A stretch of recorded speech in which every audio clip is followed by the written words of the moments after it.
Hello and welcome.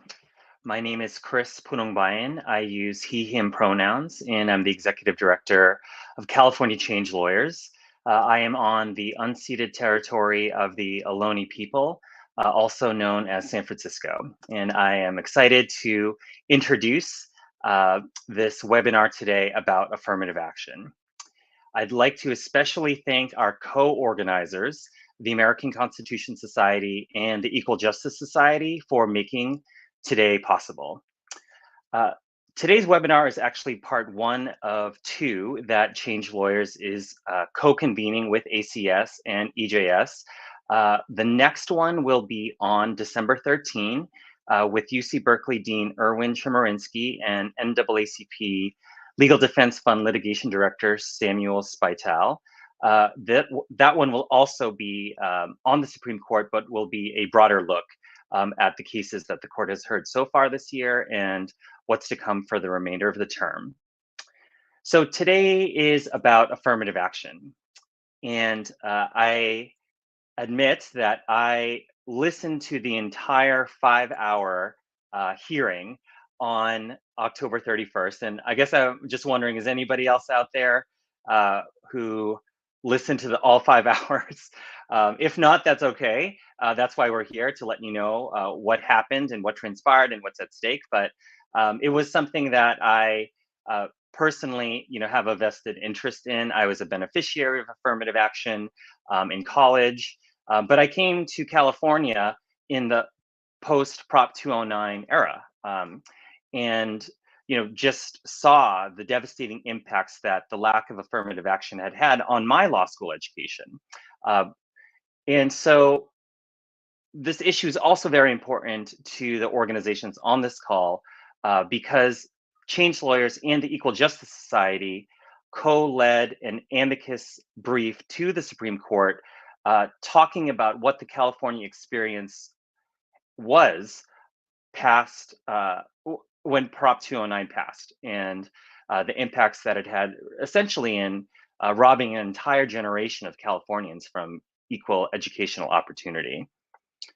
So The two cases that were heard before the court, and we'll dig much more deeply into the details on this, were with regard to Harvard and the University of North Carolina. And, really, these two cases are the ones that have Supreme Court observers and advocates for racial justice have been watching really closely, particularly since the Grutter decision in 2003. There have been other Supreme Court cases related to affirmative action, but the fate of affirmative action will be decided, with the outcome of these two cases. And we really want to take this time to understand the potentially devastating consequences for racial equity in higher education, access, and beyond. And I'm really excited to hear what our panel has to say today. So just a couple more logistical comments. We will have question and answer towards the end of the program at around 12:50 or so. So please feel free to leave any questions that you have for the panel as a whole or for a specific panelist. We'll make sure to get to it at the end. But then also, please feel free to light up the comments with what you have to say, your responses. If you haven't already indicated who you are and where you're from, please do that.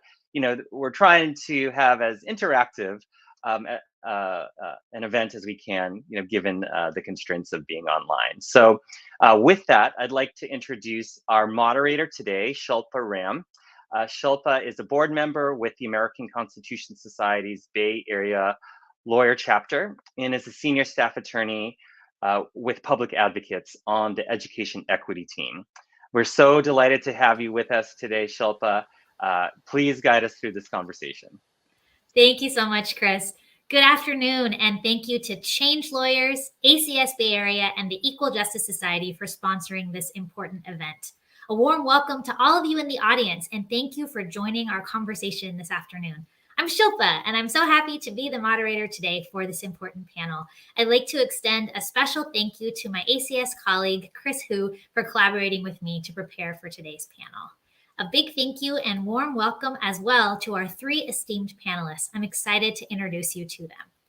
Sally Chen is the Education Equity Manager at Chinese for Affirmative Action in San Francisco, where she advocates for universal, high-quality, tuition-free, and racially diverse K-16 education for all students.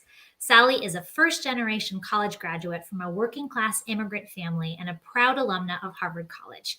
She was one of 8 students and alumni that gave oral testimony in support of affirmative action in the 2018 federal lawsuit, Students for Fair Admissions Incorporated versus Harvard. Welcome, Sally.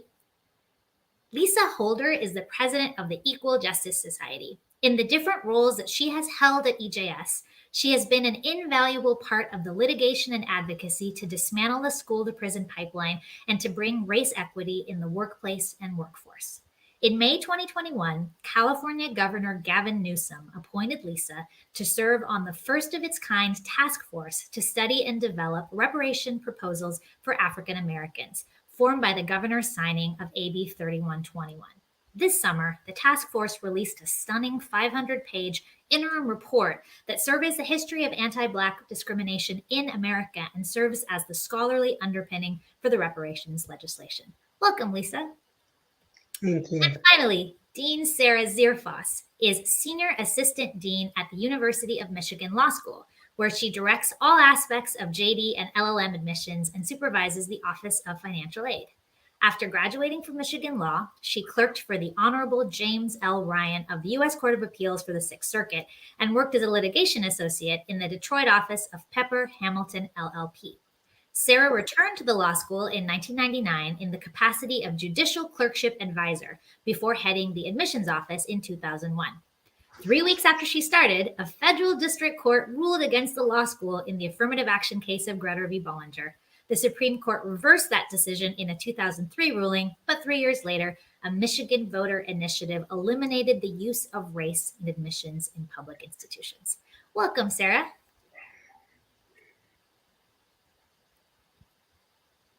A warm welcome to all of you. Thank you so much for being here. Sally, why don't we begin with you for our first question? You offered oral testimony in support of affirmative action in 2018 in Students for Fair Admissions v. Harvard, and wrote a powerful op-ed in the LA Times earlier this year about your family, your time at Harvard, and the work you've been doing since. Could you speak to what it was like preparing for and delivering your testimony and what you took away from that experience? Absolutely. And I just wanted to say, first off, thank you so much for having me. I'm really, really delighted to be joined by all the wonderful folks here today. Yes, so I would say, in terms of preparing and delivering testimony for these cases, originally for SFFA versus Harvard in particular, there was a number of really wonderful advocacy organizations, including the NAACP-LDF, who will be on, I believe, the next event of your series, and the Lawyers Committee for Civil Rights, that saw that essentially, though SFFA was in name trying to represent or claiming to represent student voice, they actually didn't have any actual student voices represented in anything that they were bringing forward. And Harvard actually did not either. And we really saw the importance of having student voice talk about our own experiences on campus, and in particular, how affirmative action was beneficial to our educational experiences. And many of the students that came forward were actually involved in racial justice organizing on campus. So it was interesting. Many of my peers had somewhat of an adversarial relationship to the institution, that we wanted our colleges and universities to do better for on a number of issues, whether that was ethnic studies or support for junior faculty of color. And we saw that this case, we wanted to support not necessarily the institution, but the bare minimum for what we saw as necessary about civil rights, about desegregation, and speaking our own experiences, particularly as these cases were taking advantage of a claim that Asian American students don't benefit from affirmative action or are harmed. We really saw, as particularly Asian American students and alumni, how this was a misrepresentation of our community's needs and was taking advantage of concerns from community members to advance essentially a rollback on policies that actually benefit all students of color, including Asian American students like myself. And my testimony really spoke to that direct experience, and making clear that Asian American students and communities are in support of affirmative action, that we believe in systemic solutions to addressing racism, and that these cases don't represent our needs and don't represent our communities.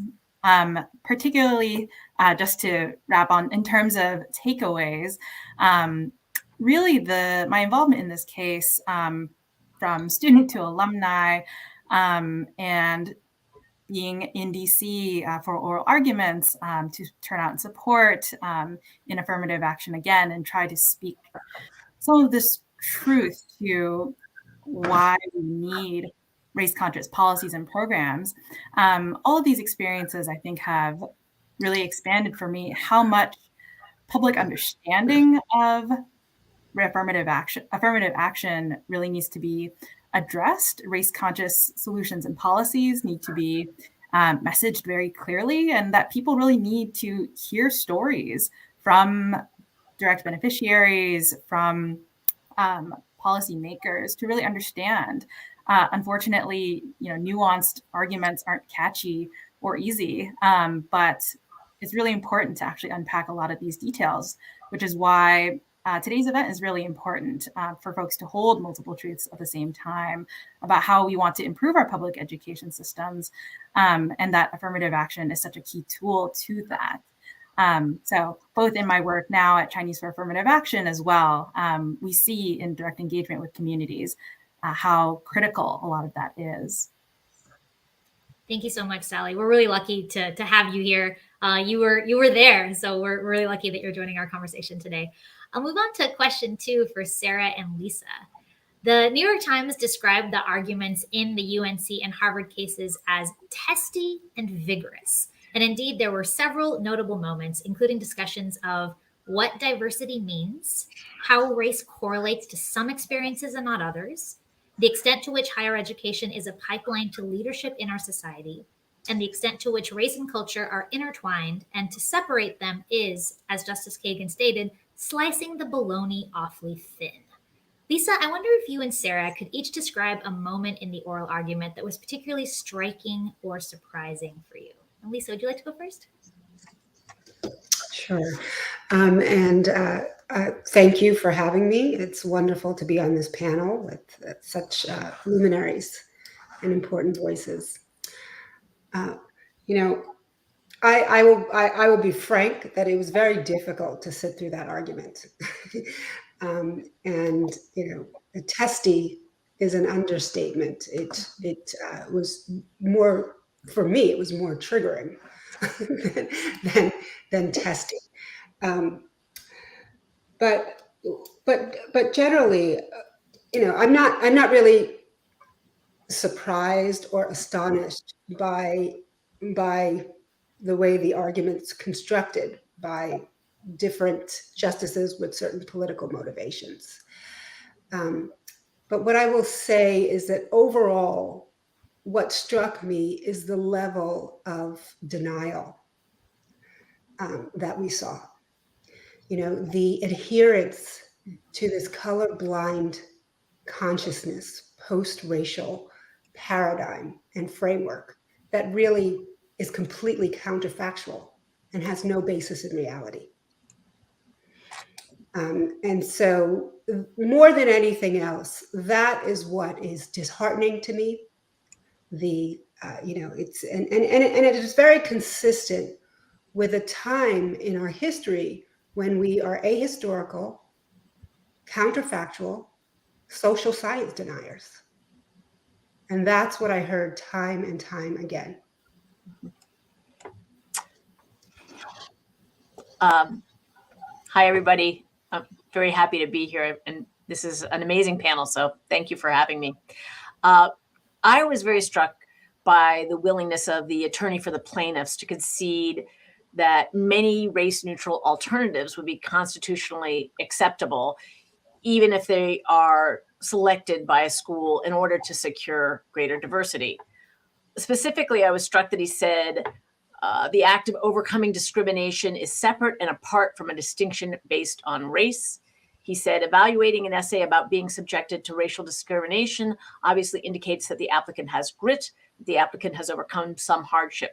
It tells you something about the character and experience of the applicant other than their skin color. I thought that was a big concession, and I was sort of startled by it. The plaintiffs argued very strongly against using race in what they called a box-checking way, but they nonetheless gave their imprimatur to using race in an experiential way. Now, that concession may disappear the day after they win, but it was nonetheless noteworthy to me that they are very much concentrating their focus on what they view as the inherently divisive effect of using express racial classifications and not going more broadly than that. Thank you so much, Lisa and Sarah. And a friendly invitation to our audience to please note any questions or comments you may have in the comment box. And we'll conclude our panel today with audience Q&A and comments. We were preparing the questions for this panel. There was one piece that really struck me and my colleague Chris, and Lisa, I was hoping to ask you about it. One of the most powerful aspects of the UNC case for us involved a hypothetical shared by Justice Jackson that was predicated on whether race can be used as a factor to admit two applicants whose families had lived in North Carolina for generations, but with very different experiences. And I'll paraphrase from the oral argument using many of Justice Jackson's words and phrases. One applicant is from North Carolina. Their family has been in the area for generations, since before the Civil War. And the applicant would be the fifth generation to graduate from UNC. It's important for them to attend UNC, and they want to honor their family's legacy by doing so. The second applicant is also from North Carolina. Their family has also been in this area for generations, since before the Civil War, but were slaves and never had a chance to attend UNC. As an African American, they now have that opportunity, and it's important for them to do so given their family background. They too want to honor their family's legacy by doing so. I wonder if you could walk us through this example and what it means. Yeah, I think before we get specifically to that vignette, we should look at the justice herself, Justice Ketanji Jackson, and some of her opinions. And I mean, she's just gotten to the court and has just been incredibly insightful already. And one of her more recent opinions, she talked about the Equal Protection Clause. And the 13th, 14th, 15th Amendment, she made it very clear and explicit that those civil liberties and constitutional amendments are actually expressly race conscious. And you can call it an originalist argument, but she recognized that when those went into effect, there was a recognition that they went into effect to protect the newly freed, formerly enslaved people. And so they are inherently race conscious, and they are inherently designed to protect marginalized and formerly enslaved people, frankly. And so it's no surprise to me that she would put forward this specific analogy where she talks about the descendants of formerly enslaved people and compares the legacy of entitlement and privilege and preference to a legacy of marginalization and exclusion. And so those are the two snapshots that she is giving us. And questioning, why are we so comfortable with legacy in the context of those who have always been included? Mm-hmm. Mm-hmm. And so incredibly discomfited by legacy in the context of those who have always been marginalized and excluded. And what role does race play in our discomfort? What is the proxy for the first legacy? The proxy for the first legacy is whiteness. Those who have always been included, those who have always been preferred, and those who have always been given a preference, and affirmative steps have been taken to ensure that they have access. And so we are very comfortable with that first category of whiteness, and completely discomfited, and we find it abominable that someone in the second category would be given a plus. And so when we look at the big picture and Justice Jackson's overall worldview that is coming out, that is seeping out little by little, very early on, that's the story that I believe that she was trying to tell. We've always been race conscious in this country. We've been in the so-called post-racial era that this court seems to believe they live in. We've always been race conscious, and we've always had proxies for whiteness that are normalized and accepted and given a great deal of grace. One of those proxies for whiteness and white privilege is legacy admissions, and we're fine with that.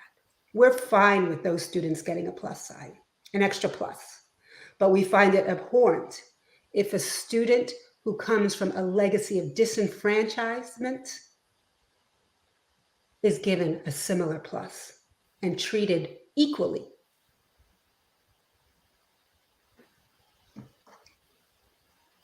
Thank you, Lisa. Mm-hmm. Let's move to Sarah for our next question. Sarah, your school, the University of Michigan Law School, has played, as we all know, a seminal role in the Supreme Court's trajectory on affirmative action with 2003's landmark Grutter v. Bollinger case.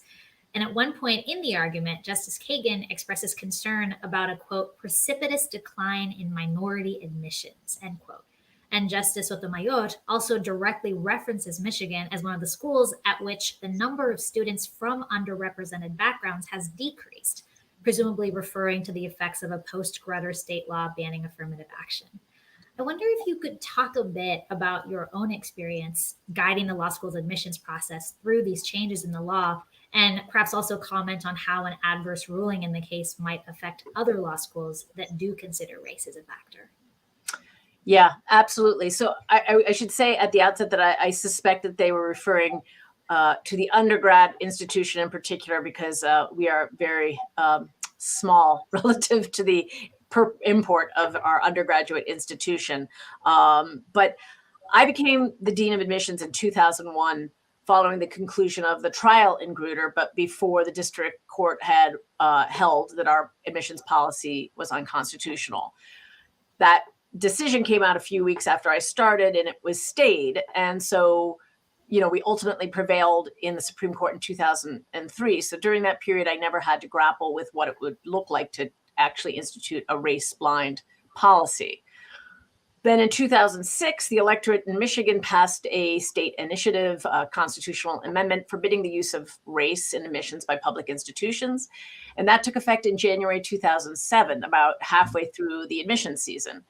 So I was fortunate at that point that I'd had 6 years at that point to learn how to do the basic work of being a dean of admissions before I had to grapple with implementing a policy in which race wasn't a factor.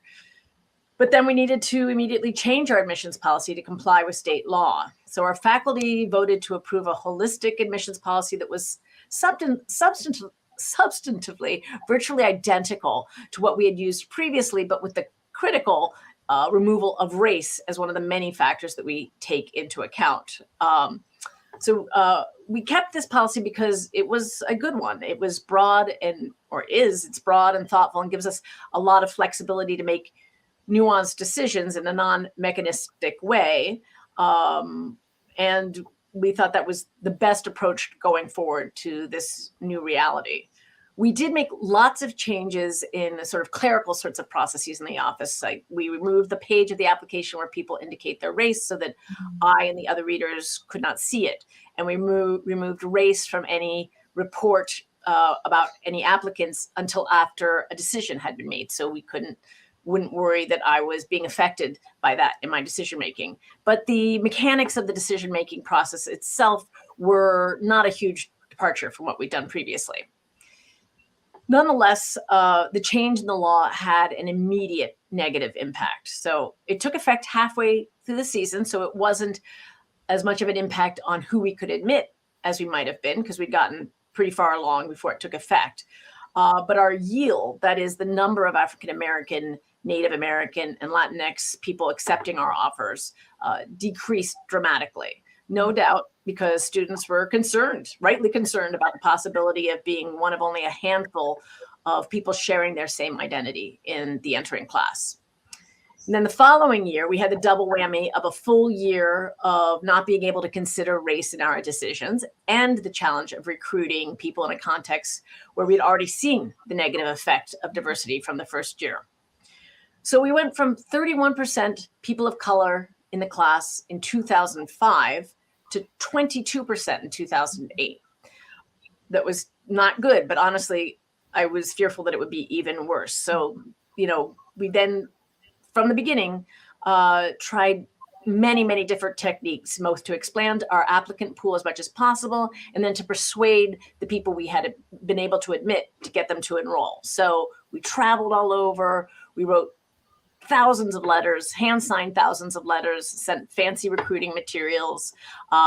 We asked faculty, alumni, and students to reach out. We worked with a private group of alumni to fund the travel of Black admitted students to campus for admitted student weekends. We worked with the Alumni Association, which isn't part of the university itself, to establish privately funded minority-focused scholarships. we did everything we could think of in this sort of very hands-on way, which is, of course, is much different than what our undergraduate program is able to do because it is so much bigger. We saw small successes and we had many failures for many years. Then in about 2012, we started seeing some upticks in the percentage of people who were people of color in the class. And we moved from the low 20s to mid 20s to high 20s, but the progress was slow and inconsistent.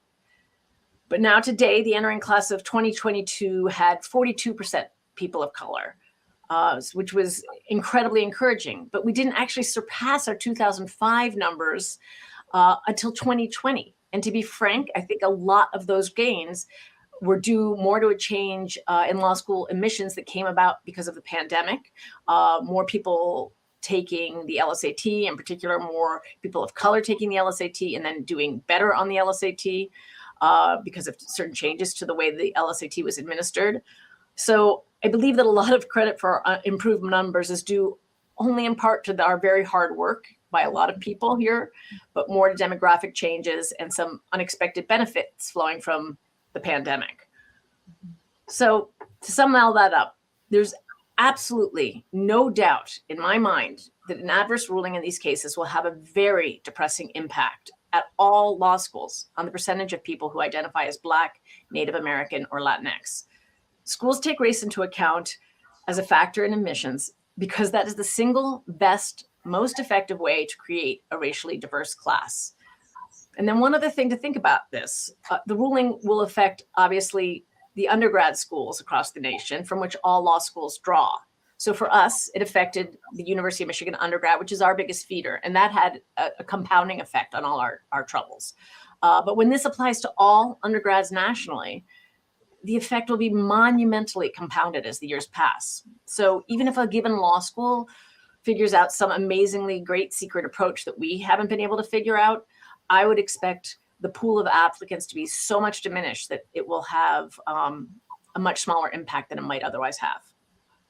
Thanks. Thank you so much, Sarah. And I wonder if I could ask you a follow-up question. Preference based on socioeconomic status is always presented as a way to achieve diverse student bodies without considering race, and we heard some discussion of that as well. I wonder if you might feel comfortable speaking to why that wouldn't solve the problem. Yeah, socioeconomic diversity simply does not result in racial diversity. And there's a lot of research on this, including by Rick Sander, who's a UCLA law professor who has done a lot of work opposing the use of race in admissions. There's a lot of reasons for that, like the fact that the number of poor white people exceeds the number of poor people of other races, even though the percentage of non-white people who are poor is higher.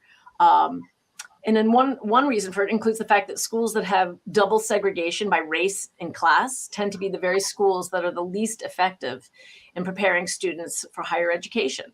In other words, the least prepared students of color are likely to be in the schools that would be identified using a proxy for socioeconomic challenge, right?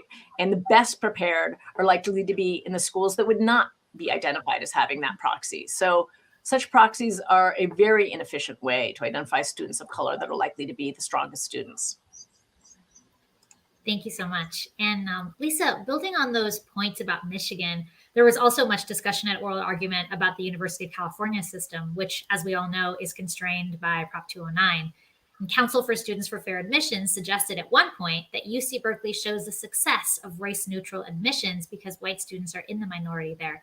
And I wonder, do you think that's a valid point? And if not, why not?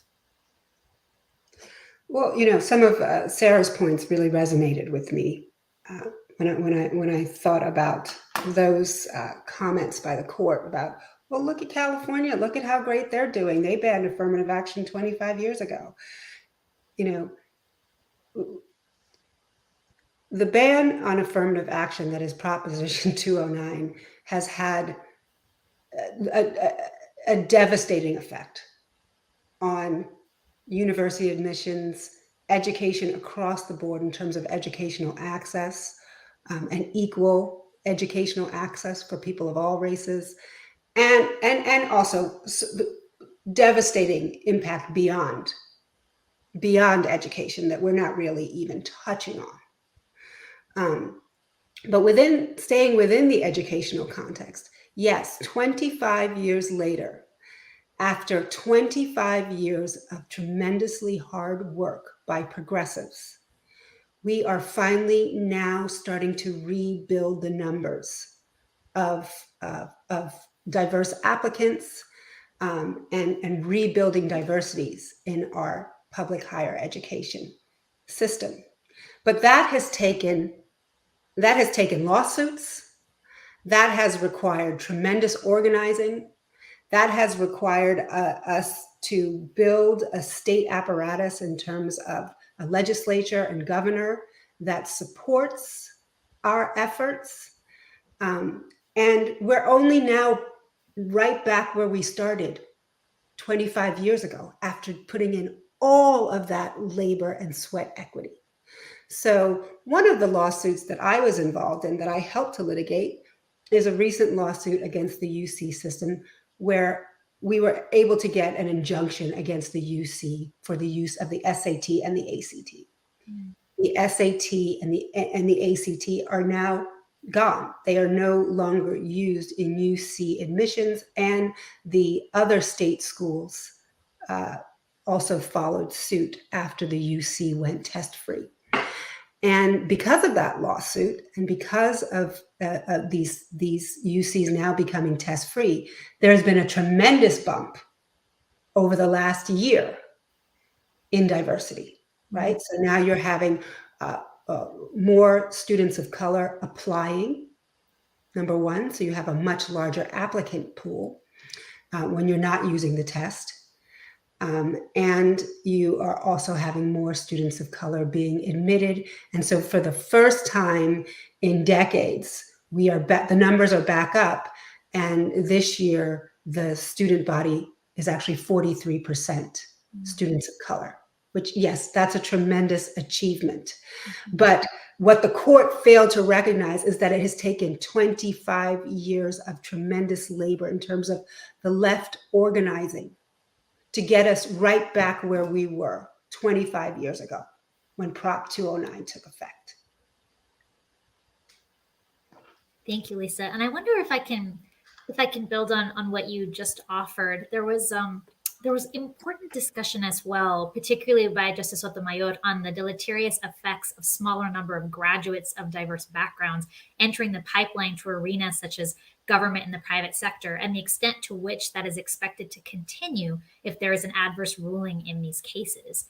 Justice Kagan and General Prelogar also have a powerful exchange about how deeply every aspect of society would be affected, including law firms, medical facilities, and businesses, were the court to retreat from Grutter.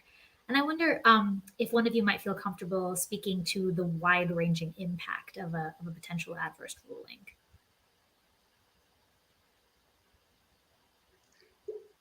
I'm happy to jump in and then have folks join me. You know, what we have to remember is that when we have this adverse ruling in the educational context, it's not contained, it's not siloed, it does not stay only within the context of higher education, right? It quickly bleeds into secondary education and pre-K education in terms of equal opportunity and equal access to public education at that level. And then it bleeds into things like hiring. It bleeds into economic opportunity for businesses, for businesses of color to get public contracts. It bleeds into public hiring. Can the government and government facilities actually do outreach in communities of color so that they can have a more diverse group of employees? It bleeds into every single facet and sector of life. It bleeds into public health in terms of what public hospitals will be made available in certain neighborhoods, and decisions about how to increase access to public health facilities, infrastructure, and other critical benefits across racial lines, and making sure that everyone has equal access to it. It essentially completely upends our ability to level the playing field and remediate for centuries of discrimination and marginalization. You know, and one of the things that social scientists have said in terms of when you're looking at things like the wealth gap, the health gap, the education gap along racial lines, which are tremendous because of our history of discrimination. If you do not have interventions and take affirmative steps to continually counteract discrimination and systemic racism, then it's going to take hundreds of years to repair those gaps. It will not happen by itself, because the only thing that happens when you relegate and adhere to a status quo that always has and always continues to give preferences to white people, if you don't put some intervention in place, that is the status quo. And that will cumulatively continue to happen. And the disadvantages will continue to inure to people of color unless you take affirmative steps to counteract systemic discrimination and systemic bias. I don't have anything to add. That was excellent.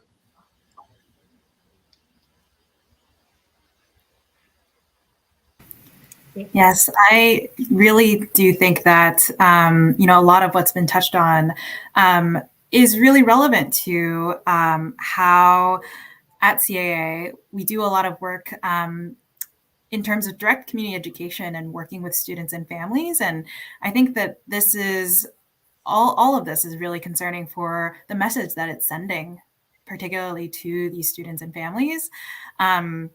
From communities of color, from marginalized communities. And there is so much there to what the impact of a chilling effect has, and also to how I think students experience their education and the really detrimental impacts that has of this iterative process of being told that they don't belong in these spaces and that the institutions that are supposed to be serving them are not giving them anything to look towards.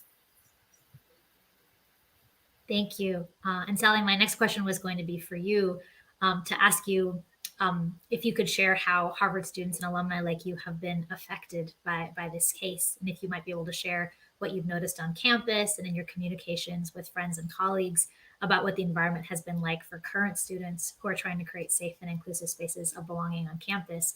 And continuing from what you've just shared, because you, like me, are trying to advocate for high-need students and families, I wonder if you might also be able to talk about what you are hearing from the communities that you work with about the ways in which this particular case has impacted them. Right. I would say that both in my discussions with other folks in the students and alumni community, and also in the direct work and community engagement, civic engagement that my organization does, we're just seeing a real exhaustion from communities that are being attacked on so many different fronts, coming off of years of a pandemic and intense isolation. And it's really concerning how, in some ways, these consecutive attacks on civil rights, on access, are becoming more and more part of the status quo for how people are interacting with their institutions, and this sense of concern over how public institutions are being accountable and not being accountable to the people that they serve. So in some ways, I've also seen really creative mobilization. I do, see in so many ways how the Supreme Court and other higher institutions have been making decisions that I think reflect what I believe one advocate at the rally in DC mentioned around how legitimacy is earned, and that a lot of these institutions that are continually failing and disappointing and allowing attacks on marginalized communities over and over are also bringing to the fore how students, alumni, and those most impacted and those who are receiving their education and trying to attain their education, how much they will need to fight for their own right to belong, their ability to access resources. And I would also just highlight, I think, how much student organizing in the midst of all of these attacks have made a real difference in how students are engaging in their education and feeling a sense of ownership as well, because these institutions need to, especially locally, need to do so much more if they are not able to use the tools like affirmative action that have been available. Then colleges and universities that claim to value diversity, racial diversity on campus, need to take action, and they need to do more. And there's so many students and alumni that are calling for that. That in the midst of institutional gridlock, there is room to be creative. That if there's hemming and hawing at the top, then there needs to be a shift there can be a shift in the entire conversation. One of the other students who testified in the UNC case, Andrew Brennan, brought up a really interesting story of how on UNC's campus, when the debate around removing Confederate statues that were monuments to white supremacy was ongoing, dragged on for year after year, that eventually students took action and tore down the statue themselves to change the conversation, right? That of in the present day, would the institution, the university, erect a monument to white supremacy, and to change the fundamental questions that are being asked as well. So, in terms of how students are mobilizing, I see a lot of creativity in there too, even while, unfortunately, there's just real burnout and exhaustion. Thank you so much for sharing that. And I wonder, with respect to these questions of identity, belonging, and value, we were also reflecting in preparing for this event that there was also discussion, primarily by Justice Jackson, about treating people differently by allowing some to talk about their identity in their applications, but not allowing others to do so. And Justice Jackson touched on the inherent inequities in drawing such distinctions and what they say about who is and is not valued by university. And Attorney Ryan Park affirms her concerns. And I wonder, perhaps, Sarah, we could start with you. Do you have any thoughts you'd like to share on this point about value and belonging? Yeah, I mean, I think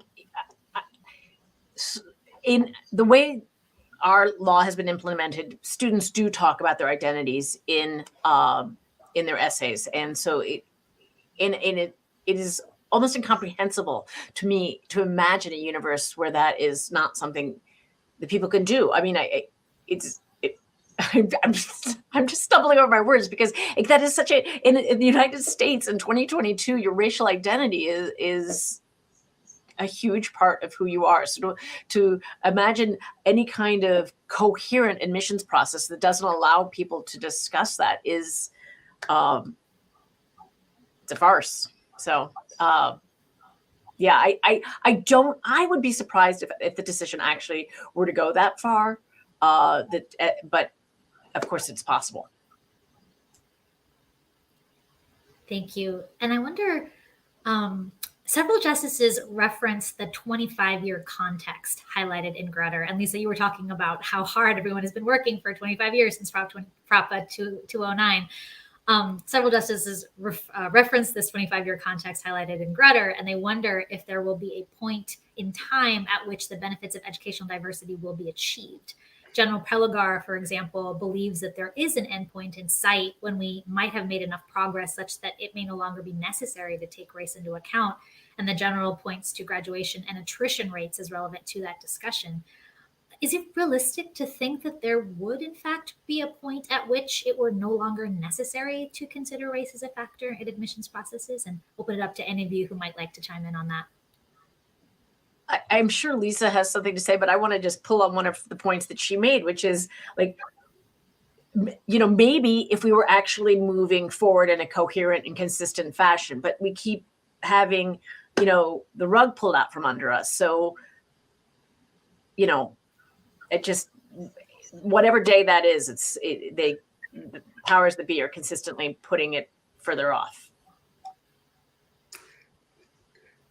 Yeah, and it is such a ridiculous scarcity construct to begin with. Oh, well, when's the end point? When can we be done with this? It's silly and it's absurd and offensive. So it needs to be called out as such, to use that construct, that sort of time management construct for issues of culture that are so essential and so embedded in the human condition. But beyond that,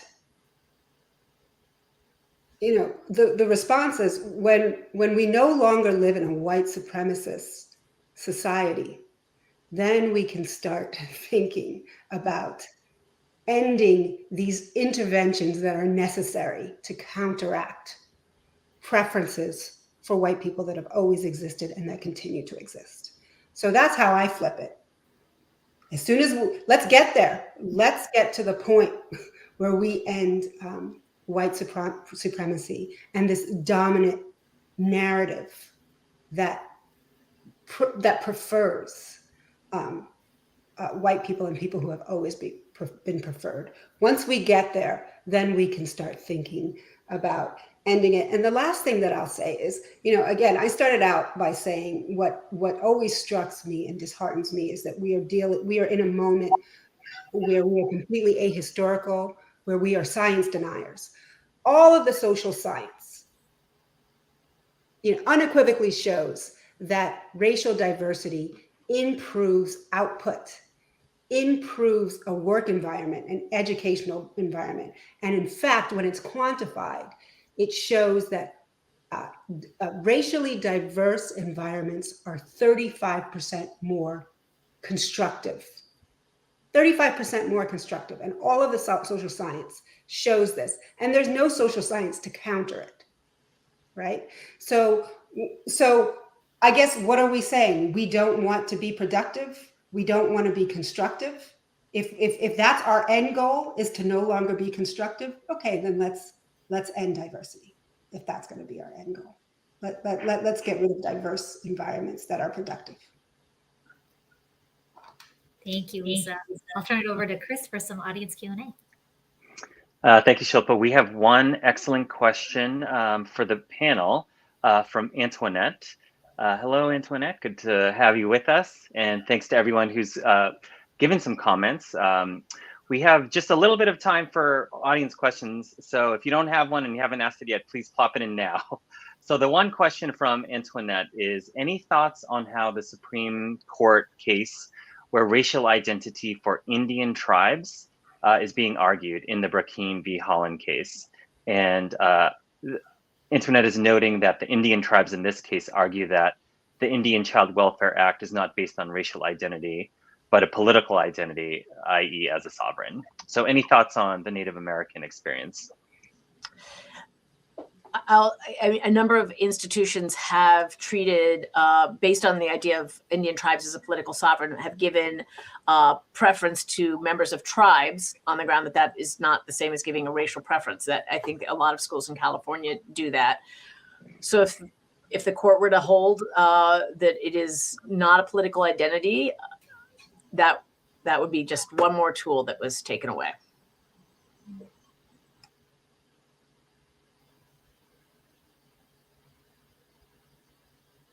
Any other comments from the panel? Otherwise, I'll hand it back to you, Shilpa.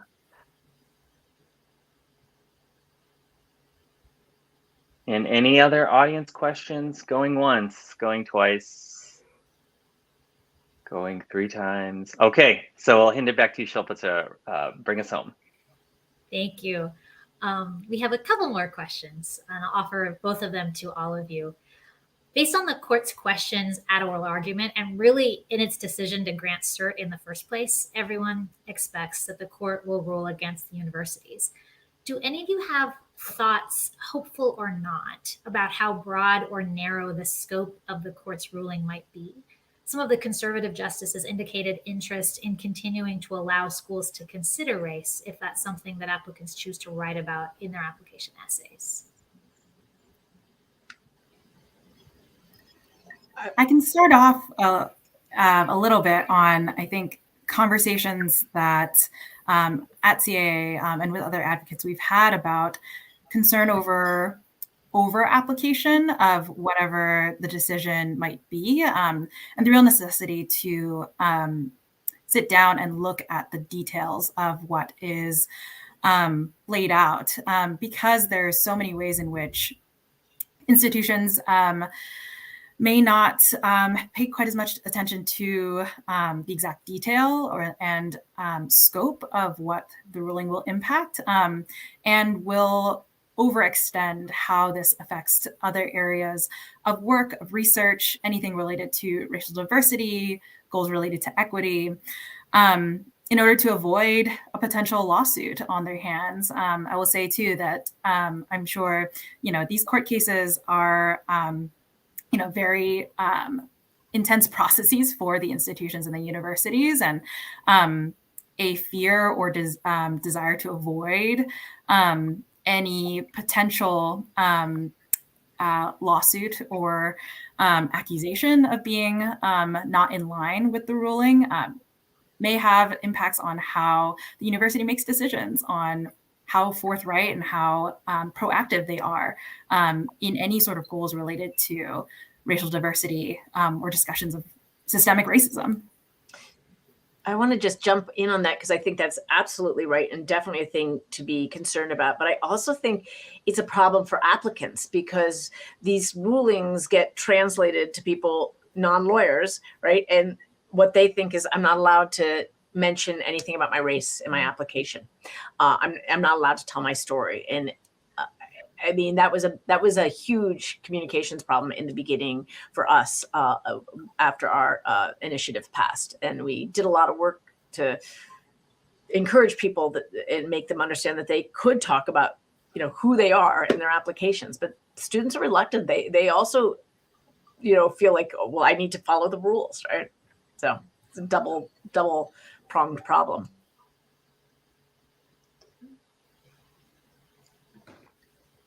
And just to follow up along that point, I think as to the extent that people are lawyers as well as organizers and thought leaders, one of the most important things is going to be framing and controlling the story when this decision comes out, and managing information and preventing disinformation. And so from those of us who are looking at this from a mobilizing and organizing perspective, we have to think about managing disinformation, because that is what's going to have the biggest impact. When a decision comes out and then there's a disinformation campaign that confuses people, especially students who consume information differently than many scholars do, and so we really have to think about the narrative and controlling the information, controlling people's access to accurate information. Thank you so much. And for our last question, I think that builds exactly off what you were just saying, Lisa. The tenor of the oral arguments has likely left a lot of people feeling dispirited. And I worry in particular about K through 12 and post-secondary students of diverse backgrounds who might feel like their identities and experiences don't matter and aren't valued. Current law students or recent law graduates may be feeling the same thing. And I wonder, what message do you have for them as they continue their educational journeys? And Sarah, how about we start with you? Yes, thinking specifically about, law students and recent law grads, because those are my people, I would say one great reason to get a law degree is to have a tool that will help you change the world. And we desperately need non-white attorneys in this space. So please don't give up. We need you. Thank you. Lisa, how about you? Yeah, this one of the things that I like to do is I look at things systemically. I look at things broadly from a macro level. And when I'm having a conversation about affirmative action and the end of affirmative action, it has to be linked to what's happening more broadly around public education generally and access to public education generally, and how that is being limited and undermined and made and there is a narrative right now that pushes back on inclusion and truth, right? And so we're not only dealing with the attacks on affirmative action that can be emotionally destabilizing for students of color in the higher education realm, but we're also dealing with attacks on CRT in the higher education realm and also in the secondary education, attacks on identity generally, racial identity generally. I mean, kids in high school are under siege. There's book bans. I can't even imagine what my sense of self would be if I didn't have access to a book like The Bluest Eye by Toni Morrison.